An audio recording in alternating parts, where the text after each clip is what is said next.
বাঁধাকপি এবং ডিমের এই মজাদার অমলেটটা এখন আমরা তৈরি করব। ভিডিওটা অবশ্যই আপনারা শেষ পর্যন্ত দেখবেন এবং কেমন হয়েছে কমেন্টে জানাবেন।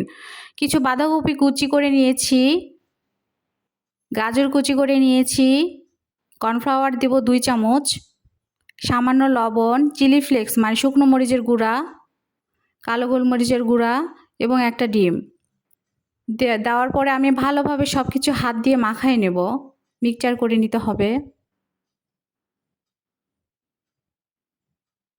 এরপর একটা ফ্রাই প্যানের মধ্যে সামান্য পরিমাণে তেল দিব, খুব বেশি পরিমাণে তেল দিব না।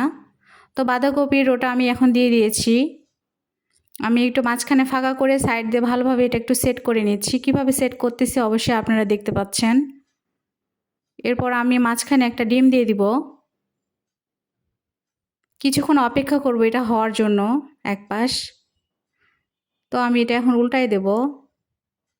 এই পাশটাও হওয়ার জন্য আমি একটু অপেক্ষা করব। তো এটা হয়ে গিয়েছে, তো এখন আমি এটা উঠাই নেব। এটা কিন্তু খেতে খুবই অসাধারণ হয়, আপনারা অবশ্যই বাসায় ট্রাই করবেন।